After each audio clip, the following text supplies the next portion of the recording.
Hello all, welcome back to my channel Malti's world. మేమైతే సంవత్సరానికి సరిపోను ఆవకాయనైతే ప్రిపేర్ చేస్తున్నాము.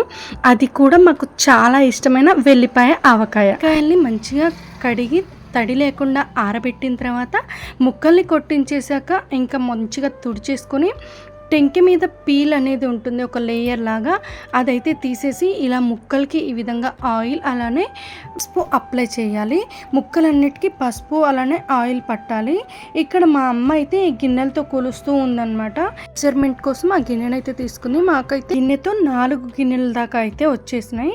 ఇంకా ఆయిల్లో ఇలా మంచిగా ముక్కల్ని అటు ఇటు కలుపుతూ ఉండాలన్నమాట. అలాంటప్పుడు మనకి ముక్క అనేది మెత్తపడదు, ఇది చాలా గట్టిగా ఉంటుంది.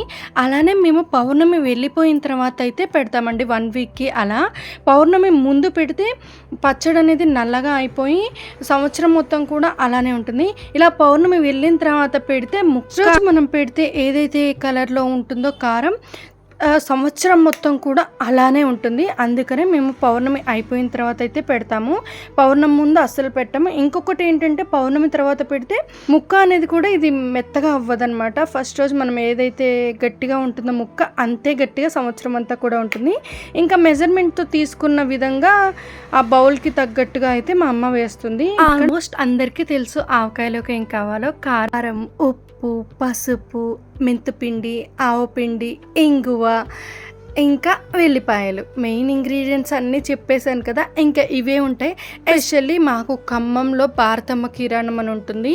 ఇంకా అక్కడ దొరికే ఇంగువ గురించి అయితే అసలు చెప్పనవసరం లేదు. ప్రతి ఒక్కళ్ళు పచ్చళ్ళు పెట్టే వాళ్ళంతా కూడా ఆ భారతమ్మ కొట్లోనే తెస్తూ ఉంటారు. వాళ్ళ ఇంగువకు ఉండే ఫ్లేవరే వేరు. అండ్ మేము చాలా ఎక్కువనే వాడతాము ఇంగువ అనేది. ప్రతి పచ్చళ్ళలోకి లేదా ఏం చేసినా ఇంగువ మేము ఎక్కువ యూస్ చేస్తూ ఉంటాము. అలాంటిది ఇలాంటి పచ్చళ్ళు పెట్టినప్పుడు అస్సలు మిస్ చేయం కదా, అంత బాగుంటుందన్నమాట టేస్ట్ అనేది. ఖమ్మంలో ఉన్న అందరికీ తెలుసు. అలానే నా వీడియో నచ్చితే చిన్న లైక్ చేయొచ్చు కదా ప్లీజ్. Thank you. ఇక్కడ నుంచి మ్యూజిక్తో కంటిన్యూ చేస్తాను. వీడియో మొత్తం చూసి ఒక చిన్న లైక్ అలానే కామెంట్ చేయండి. ఇంకా మొత్తం ప్రాసెస్ చూస్తున్నారు కదా, మొత్తం మిక్స్ చేసుకోవడమే. అన్నీ వేసేసి ఇలా మిక్స్ చేసుకున్న తర్వాత ఆ ముక్కలన్నీ ఇలా కలిపేయడమే అనమాట. అంతే, ఎంతో సింపుల్ అండ్ ఈజీ రెసిపీ కదా, చాలా ఈజీగా అనిపిస్తుంది. కానీ వేల పొట్టు తీయడమే చాలా ప్రాసెస్ అనిపిస్తుంది. ఇక్కడ మా పండు కూడా మా కోసం చాలానే హెల్ప్ చేస్తున్నాడు. అదో ఇదో ఏదో ఒకటి తెచ్చి ఇస్తూనే ఉన్నాడు మేము అడిగినంతసేపు. అండ్ నేను అప్పుడు దాకా వీడియోస్లో చూస్తూ ఉంటాను వెల్లిపాయలు ఇలా తీస్తే ఈజీగా వస్తుందని. లాస్ట్ టైంలో అదే మర్చిపోయాము. అలా తీయలేక ఇంకా చేత్తో తీసి నా ఇబ్బందులే పడ్డాము. ఫైనల్లీ సంవత్సరానికి సరిపోను వెల్లిపాయకైతే పెట్టాము. నేను టేస్ట్ కూడా చేశాను, చాలా సూపర్గా ఉంది.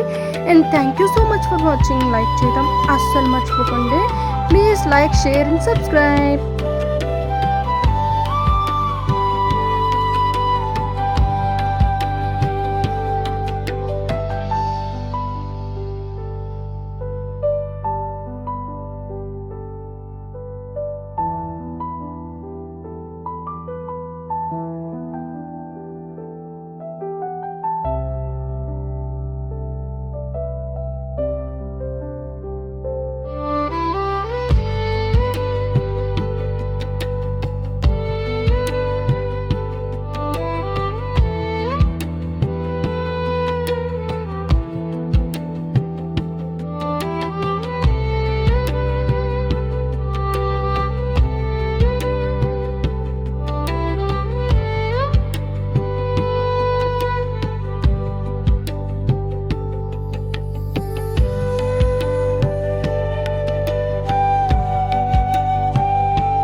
గుంజింది, ఇప్పుడేమో కళ్ళకద్దుకుంటుంది.